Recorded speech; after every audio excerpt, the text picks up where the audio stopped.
Yo, what's up guys? This is Zach and I'm a Lumix creator. In this video, we're going to talk about ISO. You may know what is ISO. For those of you who do know, I will try to explain what is ISO.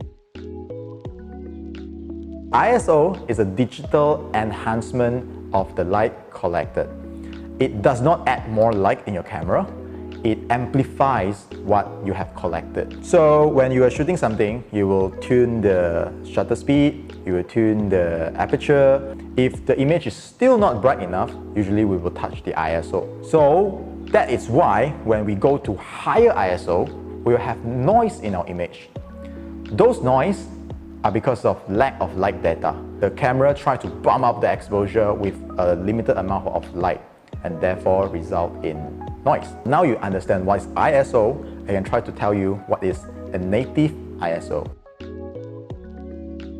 Every camera has a native ISO value which provides the best noise to signal ratio.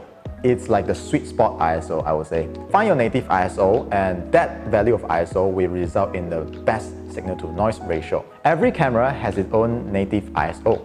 So now, if you understand the concept of ISO and the native ISO, then we can talk about the main topic of this video, dual ISO, also known as dual native ISO.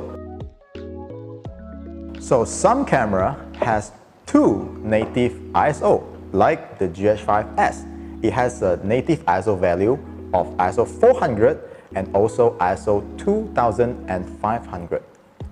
What does that mean and how can it make a difference in your filming? Let's say today you're gonna record in a broad daylight. You don't need that much of ISO. Probably ISO 400 is your sweet spot.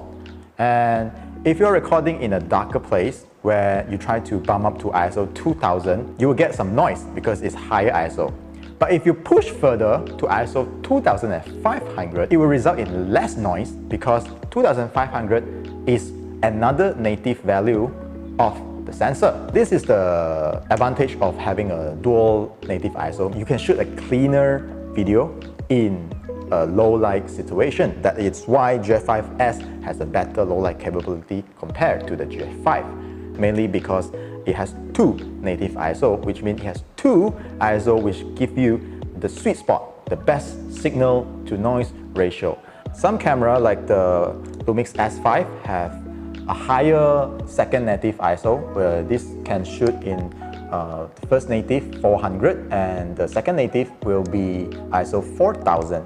So, which is mean you can shoot in much low light situation. If you bump it to 4000, you will still get a pretty clean image. And if you look at the picture, you can tell, comparing if you're shooting high ISO but it's not the native and high ISO which is the native, you can see the signal to noise ratio is much better on the native.